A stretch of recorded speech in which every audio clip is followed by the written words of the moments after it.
Hola amigos de YouTube, bienvenidos una vez más al canal. El día de hoy quería compartir con vosotros algo que me parece muy importante para toda la población en general, y es cómo realizar una RCP de calidad. Hace unos meses tuve la oportunidad de hablar con un gran amigo que me comentó que sería muy interesante abordar este tema, ya que muchas veces suceden cosas fuera del ambiente hospitalario que escapan a nuestro control. Entonces empecé a investigar, empecé a leer. Leí la última guía de la European Resuscitation Council sobre lo que abordaba, sobre todo desde el 2015, y además de eso he estado viendo unos cuantos vídeos de formación sobre este aspecto, este ámbito, y me pareció muy interesante compartirlo con todos vosotros. Así que he preparado una presentación en PowerPoint para que sea un poquito más agradable a la vista. Así que empecemos.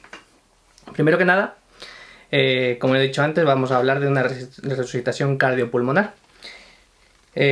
Presentarme, ya que creo que hay gente nueva en el canal que no me conoce. Soy Edgar Sancho y soy enfermero y estudiante de dietética. Así que vamos a abordar primero que nada un caso práctico que me parece muy relevante, sobre todo para la gente que normalmente me sigue en redes sociales, que suele ser el ámbito de la nutrición, pero también del entrenamiento y de la fisioterapia. Entonces nos encontramos con un paciente de 58 años de edad que colapsa mientras está corriendo en la cinta.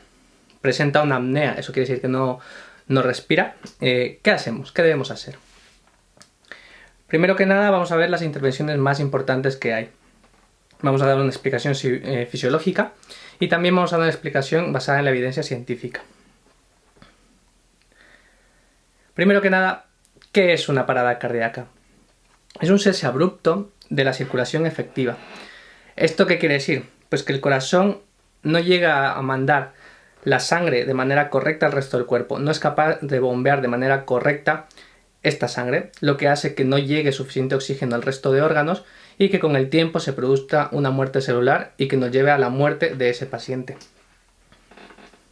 Las causas. Puede ser por múltiples causas. Aquí os he enumerado algunas causas que podéis ver aquí, en las cuales vamos a ver que puede ser por una isquemia coronaria, que eso significa que un trombo ha obstruido una arteria del corazón, lo que hace que no llegue suficiente sangre. Como hemos dicho, eso hará que no lleve suficiente oxígeno y hará que se muera esa parte de tejido. Entonces eso es algo grave, ya que produce una parada cardíaca y probablemente, si no se actúa de la manera correcta, llevará a la muerte del paciente. Otras cardiomiopatías, lesiones estructurales del corazón, anomalías en la conducción eléctrica. Eso significa que no se envía el impulso eléctrico de manera correcta desde una zona del corazón hacia otra zona del corazón, como puede ser desde el nodo sinusal hacia el resto de partes del corazón que tienen que estar conduciéndose. Esto es muy importante, las alteraciones metabólicas, en especial las que tengan que ver con los electrolitos. Como he dicho antes, la gente que normalmente me sigue en redes sociales suelen ser del ámbito de la nutrición, del entrenamiento o de la fisioterapia. Así que sobre todo las personas del entrenamiento, que sepáis que con la edad normalmente aumenta la tasa de paradas cardíacas. Entonces las personas que normalmente se exponen a entrenamientos intensos o que hay deshidrataciones y demás, habrá una alteración de electrolitos, lo que puede conducir, no normalmente sino raras veces, a una parada cardíaca. Pero es un punto a tener muy en cuenta, sobre todo a la hora de programar entrenamientos y programar cargas y volúmenes. Ingesta de sustancias tóxicas y otras afecciones que pueden ser no cardíacas, como pueden ser intoxicaciones de cualquier otro tipo, o inclusive golpes o cualquier otro tipo de situación. Los datos. Esto es muy interesante y es algo que tenéis que tener muy en cuenta. Primero que nada, ¿qué pasa fuera del entorno hospitalario? Pues que el 60% de las paradas cardíacas se producen fuera del entorno hospitalario, de las cuales solo el 10% generan supervivencia. De 60% de paradas, solo el 10% va a sobrevivir. Pero es muy importante el dato siguiente, que es que el 30% sobrevive si se hace una reanimación cardiopulmonar. ¿Esto qué quiere decir? Que se pueden salvar muchísimas vidas si la gente está suficientemente formada en RCP. Hoy en día, como he dicho antes al principio del vídeo, en la European Resuscitation Council, que es un consejo que se reúne para valorar la evidencia que existe sobre reanimación cardiopulmonar, se dio especial atención a formar a las personas que hacen RCP vía telefónica. Me explico. Tú cuando llamas a un servicio de emergencia te atiende un operador. Este operador está lo suficientemente formado para que tú realices una RCP de calidad, lo cual puede ayudar a que la gente sobreviva si se produce un proceso de este tipo. Entonces, es muy importante, primero, que nos formemos bien en RCP. Si podéis asistir a algún curso presencial, es muy interesante. Y si no, que veáis este vídeo, ya que para eso lo estamos haciendo, para que vosotros seáis capaces no de realizar como tal una excelente RCP, pero sí que tengáis nociones básicas, más que nada. Anticipo, este vídeo es teórico. En un futuro vídeo haré una parte práctica en la que os podremos abordar de manera un poquito más visual cómo se tiene que hacer una RCP de calidad. Pero es bueno realizar una introducción a este tipo de circunstancias. Después, en el ambiente hospitalario. Datos. Como hemos dicho, fuera del entorno hospitalario se producen el 60% de las paradas, dentro del entorno hospitalario se producen el 40%, de los cuales el 20% sobrevive. Y diréis, ¿por qué? Si fuera el entorno hospitalario sobrevive el 30% si hago una RCP, dentro del entorno hospitalario solo sobrevive un 20% si en un entorno hospitalario es un entorno más controlado, existen fármacos que me ayudan a realizar una RCP avanzada, existe personal médico, personal sanitario cualificado para realizarlo. Esto tiene una lógica y es que normalmente cuando tú estás ingresado en un hospital ya tienes una patología previa. Entonces, partes de un estado de salud menor al que te puedes encontrar fuera. Entonces, normalmente las paradas que se sufre dentro de un entorno hospitalario se producen porque el paciente ya tenía una enfermedad anterior. Entonces, es por esto que realmente el 20% de las paradas que se generan dentro del entorno hospitalario suelen sobrevivir, mientras que el otro 80% fallecen. La estadística, que sepáis que normalmente aumenta las paradas cardiorrespiratorias con la edad. A mayor edad, más probabilidad tienes de sufrir un accidente cardíaco. Y el 57% son hombres. A la mayoría en estadística entre hombres y mujeres, los hombres son más propensos a tener una patología cardíaca que nos puede llevar a una parada cardiorrespiratoria. Más datos, episodios cardíacos. Existen 4, aunque veáis en el gráfico 3, existen 4 procesos que suelen dar fallo cardíaco, los cuales suelen ser fibrilación ventricular, taquicardia ventricular, asistolia y actividad eléctrica sin pulso. Esto significa que en las fibrilaciones y en las taquicardias ventriculares el corazón o late demasiado rápido o late de una manera anómala que hace que no se lleve sangre del corazón al resto de órganos, lo cual provoca que, como hemos dicho al principio del vídeo y durante el vídeo, que el oxígeno no llegue de manera correcta, lo que puede producir una muerte celular. La asistolia, simplemente el corazón no late, y la actividad eléctrica sin pulso significa que tú cuando monitorizas ves que existe una actividad eléctrica normal del corazón, y normal entre comillas, pero no genera un latido fuerte y no existe una contracción del músculo cardíaco. Entonces sabemos que la fibrilación y la taquicardia ventricular se producen el 30% de supervivencia. Como veis en el gráfico pequeñito, el 24% de las paradas cardíacas se deben a fibrilación y a taquicardia ventricular. El resto de paradas son asistolia y actividad eléctrica sin pulso. O sea, la minoría es la taquicardia y la ventricular y fibrilación ventricular. Pero que sepamos que tiene mucho mejor pronóstico una fibrilación y una taquicardia ventricular que una asistolia o una actividad eléctrica sin pulso, ya que de las fibrilaciones y las taquicardias el 30% sobreviven, mientras que las asistolias y las actividades eléctricas sin pulso solo el 10% sobrevive. ¿El por qué la fibrilación y la taquicardia tienen mejor pronóstico? Porque normalmente cuando hay ese tipo de pulso existe un aparato que se llama desfibrilador externo automático o semiautomático que puede llegar a dar una descarga eléctrica que puede llegar a hacer que el corazón se vuelva a contraer de manera normal. Entonces, signos y síntomas clásicos. Primero que nada, la persona colapsa, como hemos visto en el caso práctico, se colapsa corriendo en la cinta y produce una apnea. Tú le preguntas a la persona cómo está, estás bien, la mueves, pero la persona no responde. No tiene pulso. Esto normalmente en el ámbito fuera del hospital no se hace. No se toma el pulso ya que, primero, es complicado tomar el pulso. Segundo, puedes creer que estás palpando un pulso real, pero no es un pulso real. Y tercero, no eres capaz de distinguir si el pulso es tuyo o es el pulso del paciente.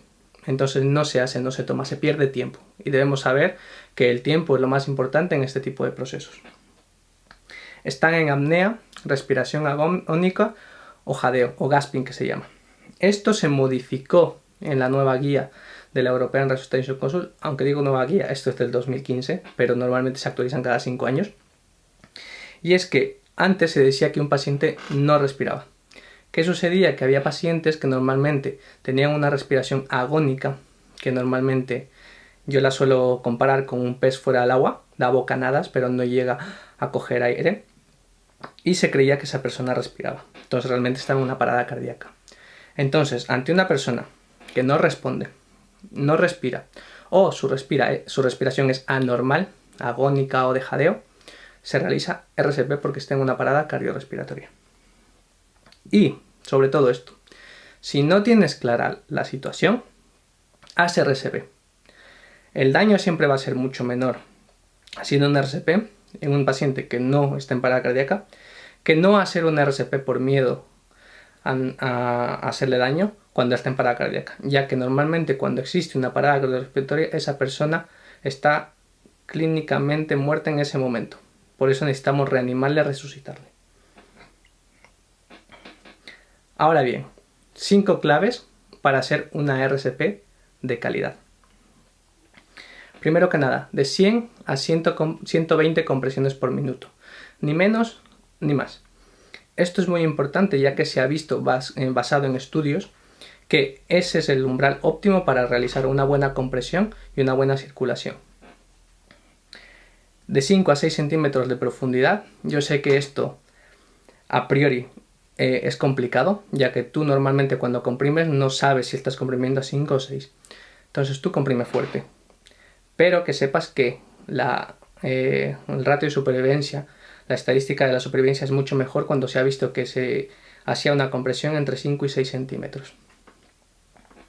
Mínimo de compresiones, el 60% mínimo de compresiones y el 60-80% de compresiones sería el óptimo. Me explico, porque no me he explicado nada al principio.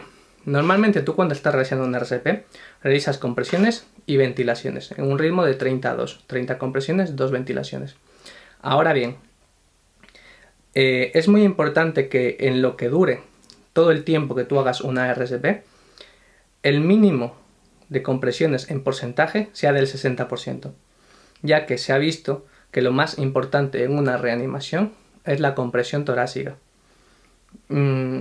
Esto no quiere decir que no hagas ventilación si sabes hacer ventilación. Si sabes hacer ventilación, estás formado en RCP y demás, es necesario porque aumenta la tasa de supervivencia. Pero si no sabes hacer ventilación, dale prioridad a las compresiones.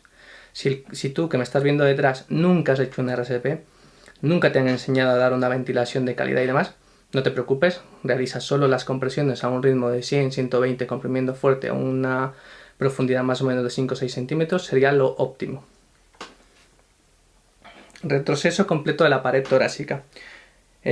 Recordamos que el retroceso corresponde a la diástole. Normalmente la sístole es la contracción del músculo y la diástole es cuando se relaja. Entonces, si nosotros no hacemos que el corazón se relaje, no existe un llenado cardíaco, lo que va a hacer que el corazón no se llene de sangre y luego no pueda bombear suficiente sangre al resto. Entonces estamos haciendo una RCP que no es efectiva. Entonces tenemos que entender que, primero, cuando damos una RCP no tenemos que botar encima de la persona, o sea, despegar los brazos de la víctima en este caso, pero tampoco debemos mantener comprimido el pecho en todo momento. Debemos dejar que el pecho, cuando comprimimos, luego cuando descomprimimos, la pared se llene y se vuelva a vaciar. Lleno, vacío, lleno, vacío. Como si fuera un latido cardíaco. Comprimo, dilato, comprimo, dilato. Evitar la hiperventilación. Este es otro dato importante. Como ya hemos dicho, si nunca has dado RCP y nunca has hecho una ventilación, no hagas ventilación. Pero si estás formado, debes recordar que no se debe hacer una hiperinsuflación. ¿Esto qué quiere decir? Que no estés constantemente dando ventilaciones. ¿El por qué? Porque disminuye la supervivencia. Si tú haces muchas ventilaciones dando menos importancia a las compresiones e hiperventilas, lo que estás haciendo es disminuir el gasto cardíaco, lo que hará que disminuya la supervivencia. Entonces, lo óptimo sería que hagamos un ratio de 6 ventilaciones por minuto. Así que hasta aquí llegó la parte teórica de la RCP. Como he dicho, es el primer vídeo de otro vídeo que intentaré hacer que sea mucho más dinámico, pero es muy importante que sepáis los datos también teóricos, ya que antes de hacer la práctica es muy importante saber primero la teoría, para que luego sea mucho más sencillo y podamos entender lo que estamos haciendo. De verdad te agradezco por estar ahí detrás escuchándome. Te agradezco muchísimo tu like, ya que con esto podremos llegar a muchas más personas y seguramente salvar alguna vida. Y ya de paso te recomiendo que te suscribas al canal, ya que voy a empezar a subir contenido de forma más periódica y que va a estar muy chulo. Así que muchísimas gracias por estar ahí detrás. Nos vemos en un próximo vídeo. Un saludo.